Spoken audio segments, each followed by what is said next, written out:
How to conduct a doping control. Notification.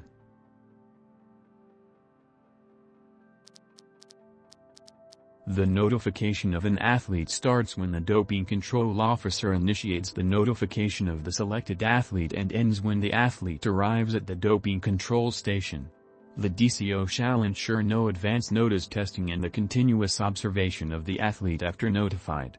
After locating the athlete, the DCO shall identify himself and confirm the athlete's identity, informing him that he has been selected to provide a sample and about his rights and responsibilities. Finally, the notification shall be properly documented. Reporting to doping control station. After being notified, the athlete must immediately report to the doping control station. However, the DCO may allow a delay in reporting under certain circumstances or leave the doping control station temporarily after arrival if deemed appropriate. Sample collection vessel selection. The DCO shall ensure that the athlete is offered a choice of sample collection vessels for collecting the sample. After this, when the athlete selects a collection vessel, the DCO shall instruct him to check that all seals on the selected equipment is intact and it has not been tampered with. Sample provision. When the athlete is ready to provide a urine sample, he shall be accompanied by the DCO of the same gender to the toilet. Immediately before opening any of the equipment, the athlete must wash their hands without soap. Then, the DCO shall instruct the athlete to remove or adjust any clothing which restricts the DCO's clear view of sample provision. A minimum of 90 milliliters of urine shall be collected to have a full sample. Sample kit selection. Once the volume of urine provided by the athlete is sufficient, the DCO shall instruct him to select a sample collection kit, which contains A and B bottles.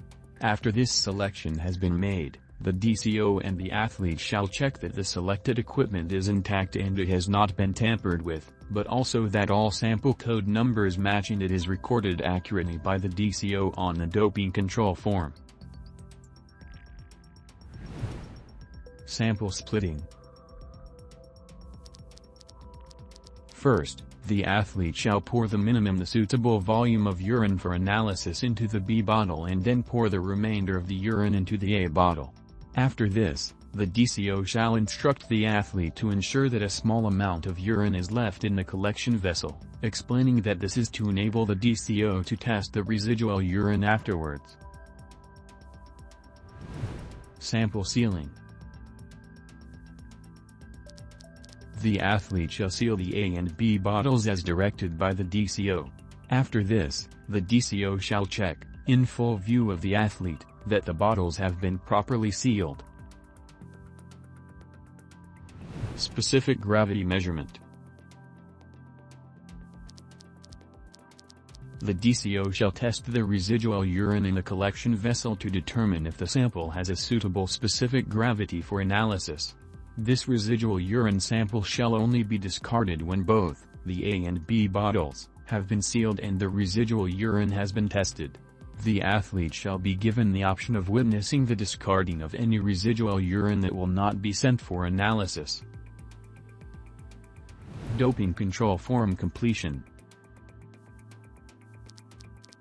The athlete and the DCO shall complete the DCF by declaring any medication or supplements taken during the last 7 days, providing details of any therapeutic use exemptions and adding any comments about the doping control process.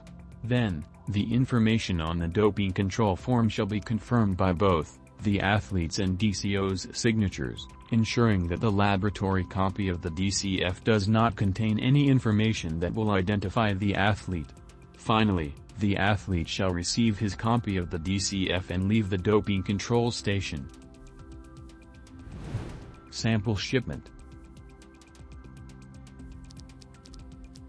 All collected samples will be packaged and sent to a WADA-accredited laboratory for analysis. The transportation will be monitored by chain-of-custody procedures to ensure the integrity, security and traceability of the samples.